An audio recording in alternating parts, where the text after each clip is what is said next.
আসসালামু আলাইকুম। কিতা অবস্থা সকলের? আপনারা আছেন নি বালা? আশা করি বালা আছেন। আমিও আলহামদুলিল্লাহ বালা আছি। তে বেশি বালা নাই, শারীরিক অবস্থাও বালা নাই, মনের অবস্থাও বালা নাই, আছি আর কি মোটামুটি। আর কয়েকদিন তাকিয়া কোনো ভিডিও ছাড়াও এর না, আমার কাছেও খারাপ লাগে আসলে। তো আজকে অনেক চিন্তা ভাবনা করিয়া হই একটা ভিডিও, মোটামুটি ছোটোভাবে একটা ভিডিও ছাড়ি দেই।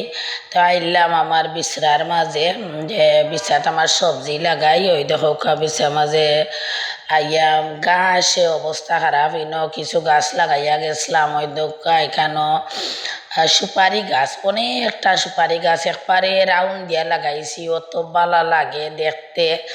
আর এগুন বড় হইলে অনেক সুন্দর হইব গাছগুলা। আর ওই দোকা লাগাইছি একটা কমলার গাছ, এটা বড় হইলেও কমলা ধরব। আর সুপারি গাছ এইগুলা দুইটা সুপারি গাছ আগর অনেক বড় হয়ে গেছে। এই সুপারি গাছগুলা যদি ইগন্তর লগে যদি আরো কতটা একলগে রুয়াই লিতাম তো অনকলটি বড় হয়ে গেল নে। আর ওই দেখো এনে একটা উড়ির জার আছে, ইনো আর একটা কয়ফল গাছও আছে। মানে এগুলা কি নতুনভাবে রুয়াইছি, সকলটি যেতে গেছে। এটা হইল গিয়ে আদা লেবুর গাছ, অনেক বড় হয়েছে। রিফুজির লত এখন কয়দিন বাদে বাদে বেড়াইয়া বই থাকে, তো রিফুজির লতগুলা সাফ করিয়া দেই। এটা হইল গিয়া বাংলা কদুর গাছ। ওই দোকা আরও আছে মাঝে মাঝে সুপারি গাছ। এক হাত দেড় হাত ফরে ফরে একটা সুপারি আমি রুয়াইছি। আর এখানে তো আরো বহুত গাছ হলো আছে, এর মাঝে মাঝে কি আমি সুপারি গাছগুলা রুয়াই লিছি। তো গাছর লাগিয়ে আমি নিচে লামরাম না লিনটার বা আটি আটি আমি ভিডিওগুলা করলাম।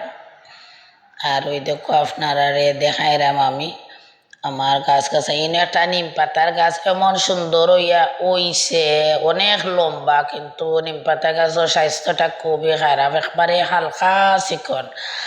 ওই দোকান আমার উড়ি গাছ আর ইনো লুবুরি গাছও আছে। 2 দিন বাদে বাদে এক মুইটোর উফরেও লুবুরি থেকে নেওয়া যায়। তো ওই দেখা বেগর মাঝে আমরা কতটা লইলাম, এখানোর মাঝে লুবুরি আছে, জিঙ্গা আছে, বেগুনও কয়েকটা পার হয়ে গেছে। তো ওই দেখো লুবুরির সাইজ তো দেখরা অত বালা লাগে, অত মজা লাগে লুবুরি গুলা খাইতে, কোনো শান নাই। তে আমি এখন বাজি করে লাইমু। এখানোর মাঝে আলু দি বেগুন দিয়ে একটা বাজি হয়ে যাব, জরজরা করে একটা বাজি করে লাইমু। না সব সময় একটা বাজি রাখাও লাগে, তা আজকে আমি 2টা বাজি করছি। এখানে টাটকা সবজি আনছি তো ও কারণে 2টা বাজি হয়ে গেছে। এখানেও পেঁয়াজ আর কাঁচামরিচ আর হলুদ আর লবণ দিয়া আমি ওই দেখো পেঁয়াজটা এখন হালকা লাল করমু। তো বাজি খাইতে আসলে মজাও লাগে। আর বাজার থেকে আনিয়া লুবুরি হোকা, বেগুন হোকা, জিঙ্গা হোকা, এটা ফান নিয়ে আস্তা খরাই পড়ি যায় আপনি বাজি কিতা করতা। কিন্তু ইনো কোনো ফানি নাই, জোর জোড়া বাজি হয়, অত মজা লাগে। তো ওই দেখো আমি বাজিটা করলাম।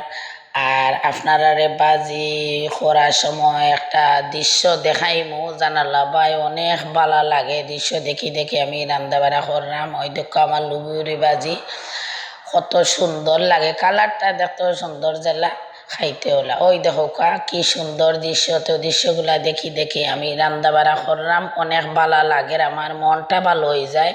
তে বালা থাকুক সকল আপনারা। আসসালামু আলাইকুম।